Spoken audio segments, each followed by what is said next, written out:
प्यारे बच्चों, नमस्कार। विज्ञान की कक्षा में आपका स्वागत है।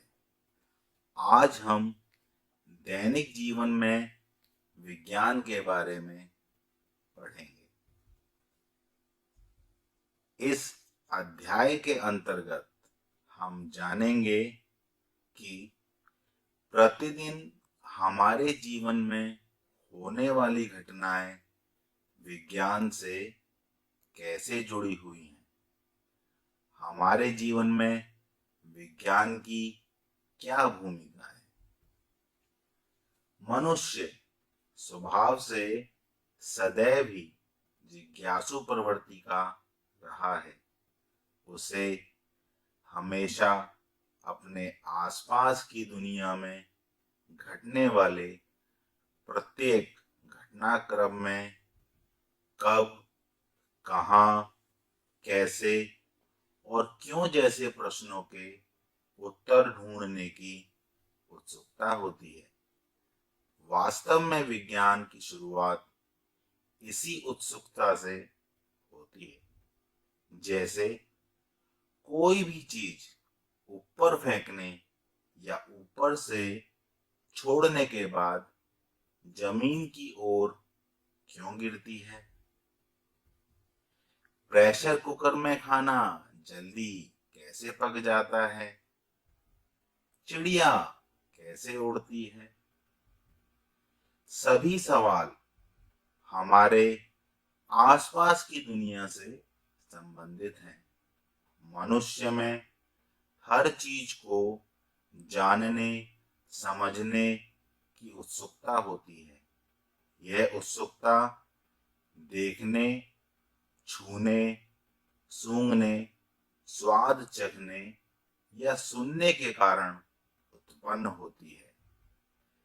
उत्सुकता के कारण ही हमारे मन में तरह तरह के सवाल उठते हैं। विज्ञान इन सवालों का उत्तर देने की कोशिश करता है। अब आप सोच रहे होंगे कि विज्ञान इन सब का उत्तर कैसे देता है। यह जानने के लिए हमें वैज्ञानिक दृष्टिकोण को समझना होगा। आइए समझते हैं वैज्ञानिक दृष्टिकोण। यह जानने के लिए समझना होगा कि वैज्ञानिक किस तरह कार्य करते हैं। वह जिस समस्या का हल खोजना चाहते हैं, सबसे पहले उसका सूक्ष्म अवलोकन करते हैं और उससे संबंधित समस्त जानकारियां एकत्रित करते हैं। एकत्रित जानकारी के द्वारा वे अपने उत्तर के बारे में कल्पना करते हैं। इस तरह किसी सिद्धांत की रचना की जाती है। सिद्धांत की रचना ही सवाल का सबसे अच्छा समाधान होता है। सिद्धांत की पुष्टि और उस पर विश्वास के लिए बार बार प्रयोग करना पड़ता है, ताकि यह विश्वास होने लगे कि इस समस्या का सबसे अच्छा समाधान यही है।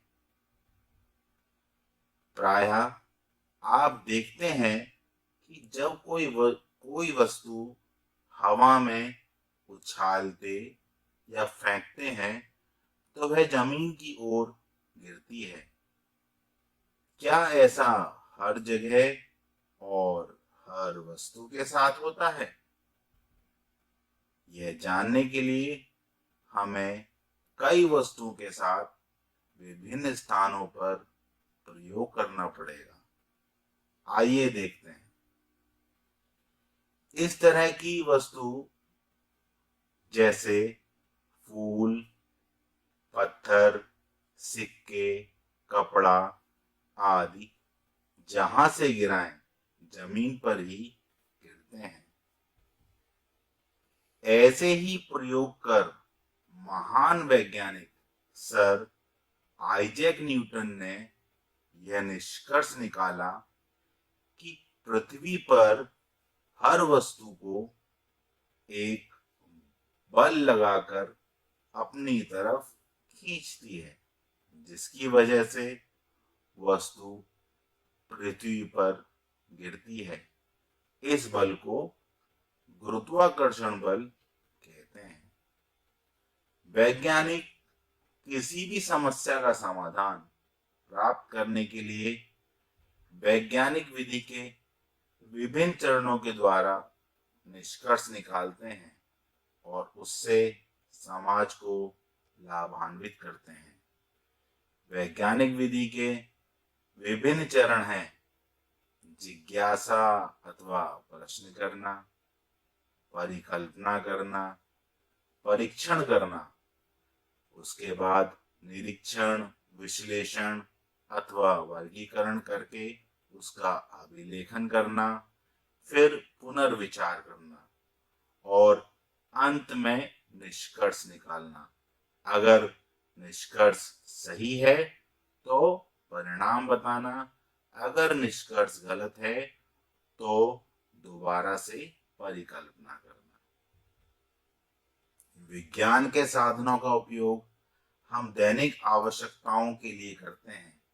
कृषि कार्य शीघ्र हो इसलिए ट्रैक्टर व अन्य कृषि यंत्र जैसे thresher machine, seed drill, harvester आदि विज्ञान की ही देन है। घर बैठे देश विदेश की जानकारी रेडियो, टेलीविजन अथवा मोबाइल के माध्यम से मिलती है।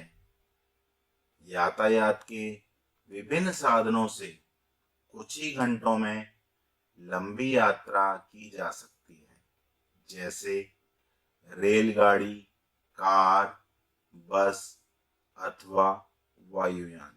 यह सभी विकास विज्ञान द्वारा ही संभव हो पाए हैं। अभ्यास कार्य। बच्चों, आपको ये प्रश्न कर कर लाने हैं। वैज्ञानिक विधि के विभिन्न चरण क्या क्या होते हैं? यातायात के क्षेत्र में विज्ञान की देन के बारे में लिखिए। अगला प्रश्न है, संचार के क्षेत्र में विज्ञान की देन के बारे में लिखो। अगला प्रश्न है, कृषि के क्षेत्र में विज्ञान की देन के बारे में लिखिए।